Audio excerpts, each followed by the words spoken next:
Welcome back. This is episode 5, The Power of Perspective. Originally, when I thought of this video, I wanted to show a drawing that I did in 7th grade that was super important to me, but I couldn't find it anywhere in my attic, so I decided to redraw it for you. The reason this drawing was important to me is because my art teacher saw it and he really liked it and started talking to another art teacher about it in front of me. They went on and on about how good I was, but they said I didn't understand perspective, which meant my background didn't look like it was three-dimensional. So for a long time, I just didn't even really draw any backgrounds. I had 8th and 9th grade, I didn't really do anything. Then in 9th grade, I did perspective in this mechanical drawing class, but it was one of the hardest classes I've ever taken. I got a lot of like B's and C's in it. Even though I really tried hard, the teacher was just insanely hard. He was very particular. I didn't understand perspective really until college. This is one of my drawings from college. In high school, I just did more of the same characters without much like backgrounds mostly, and definitely no three-dimensional backgrounds. So what is perspective? Perspective in the real world means that stuff looks like it's going off into the distance, and the way it does that is by having straight lines that converge. That means they come together. So as you can see, all the straight lines in these pictures of the real world, the straight lines kind of come together at a point. They didn't understand this a long time ago, so if you look at very old art, you will see that they didn't really get how to make things look three-dimensional. It wasn't until the Renaissance where they actually understood how to start making imagined scenes look three-dimensional. So in late high school, I started to kind of get with this, but it took me a really long time to understand perspective, and it took a lot of practice. So here I'm going to show you a very simple one-point perspective drawing. So there's one point right in the middle, that's called the vanishing point. And what we're going to do is we're going to show a road going off into the distance. So as you notice, the road looks like it's going off into the distance because the sides come together. Things in the distance look like they're smaller than things that are close. That is called diminution. And so now we're going to make like a little sidewalk, or I guess you could call it a train track. And notice that all those lines are staying parallel to the horizon line. The horizon line is the straight line right across that separates the earth from the sky. So here we're going to draw some one-point perspective boxes. Now what perspective does, that one point makes it so that it looks like you are looking at this scene from a point of view.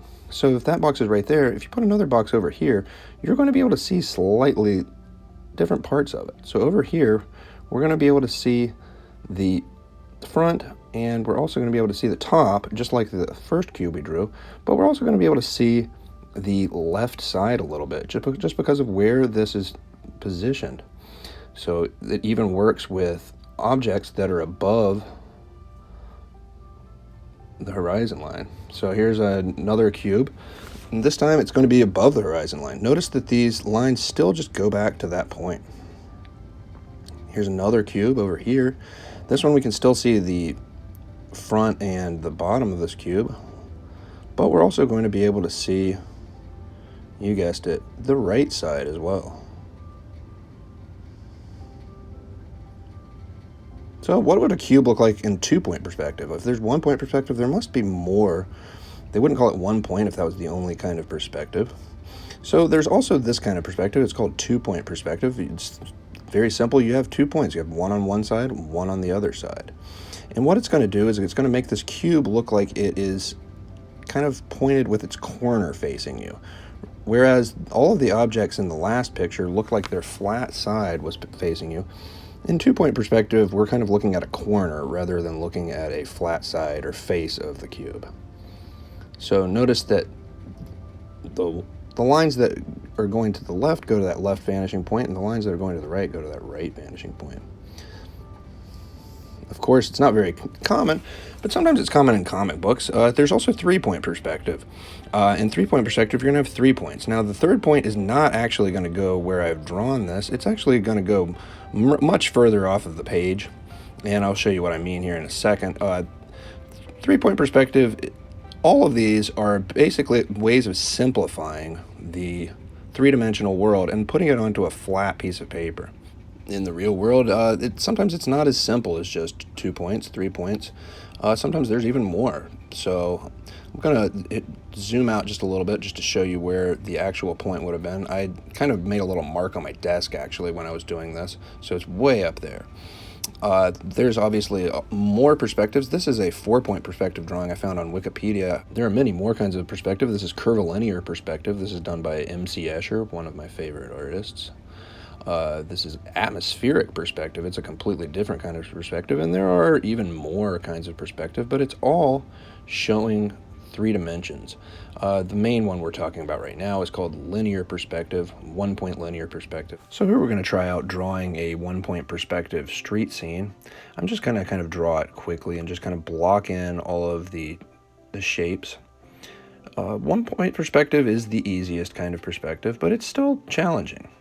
But the only thing you really need to remember, and like I said, this took me a lot of years to figure out. The only thing you need to remember, though, is that you need to keep all of your lines going one of 3 directions. All of the lines in 1-point perspective need to be horizontal, vertical, or diagonal to that point. And if you can remember that, then your drawings will kind of just almost draw themselves. If you can kind of picture it in your head, you just need to kind of think, which kind of line do I need to use right here? Is this going to be a vertical line that shows how tall stuff is? Is it going to be a horizontal line that shows how wide things are? Or is it going to be a diagonal line going to the point that shows how deep things go back into my picture?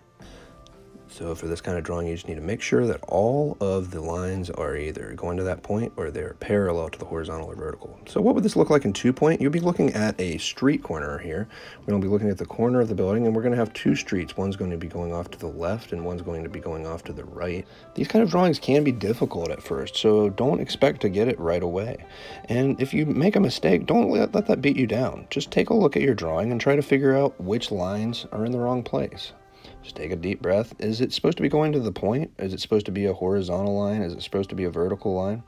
If it doesn't look right to you in this kind of a picture, you can probably figure out why it doesn't look right. It's probably just one of the lines is pointing in the wrong direction. And understand that sometimes you just have to get the bad art out of the way, and you need to learn. So don't let it get you down if you can't do this right away. Remember, it took me all the way until college before I really truly understood and was able to do this. So what I'm going to do is I'm going to try to figure out what that drawing would have looked like. Now, this drawing was a art project in 7th grade art class. I was supposed to draw an alien planet. I was really into the X-Files.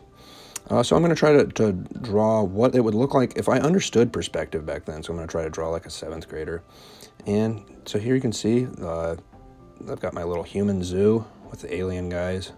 Here's the human zoo from what it did look like. It's kind of flat, and here it is. Then the one with the perspective has depth. So next time, we're going to have episode 6. We're going to be talking about the figure.